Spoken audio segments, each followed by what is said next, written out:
শেখ হাসিনা একবার বলেছিলেন, আপনাদের সবার কাছে মোবাইল আছে না?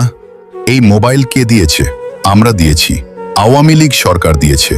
এই কথা শুনে সুশীল সমাজের সে কি প্রতিবাদ। তারা মোবাইল কিনেছে নিজের পকেটের টাকায়, শেখ হাসিনা কেনে বলল মোবাইল আওয়ামী লীগ সরকার দিয়েছে। এবার আসেন বর্তমান প্রসঙ্গে। এই যে এই লোকদের দেখছেন কাঠফাটা রোদের মধ্যে অর্ধমৃত হয়ে ফুয়েলের জন্য পেট্রোল পাম্পে বসে আছে, এরা কিন্তু মাগনা বা ডিসকাউন্টে ফুয়েল নিতে আসেনি, পকেটে টাকা নিয়েই এসেছে। লাগলে নির্ধারিত টাকার চেয়ে বেশি টাকা দেবে, তাও পাচ্ছে না। অর্থাৎ পকেটে টাকা থাকলেই সব পাওয়া যায় না। আমরা নিজেরা স্বয়ংসম্পূর্ণ নই। যে কোনো পণ্যের প্রয়োজন মেটাতে হলে আমাদের বিদেশ থেকে আমদানি করতে হয়, সেটাও টাকা থাকলেই হয় না। এর জন্য অনেক ভূ রাজনৈতিক সমীকরণ থাকে, অনেক দেন দরবার করতে হয়, তারপর সেই পণ্যটা দেশে আসে। শেখ হাসিনা এই বিষয়টা ইঙ্গিত করেই মোবাইল ফোন দেওয়ার কথা বলেছিলেন।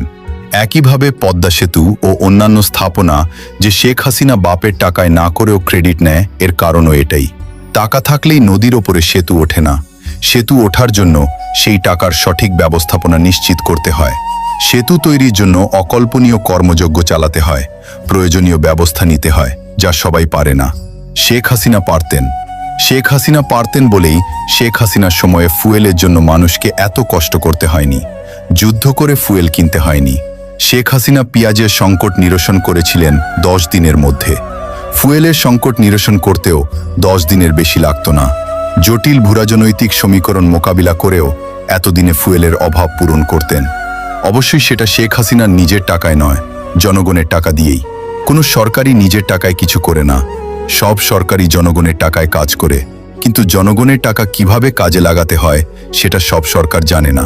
বর্তমান সরকার জানলে মানুষকে 1 মাসের বেশি সময় ধরে এভাবে সামান্য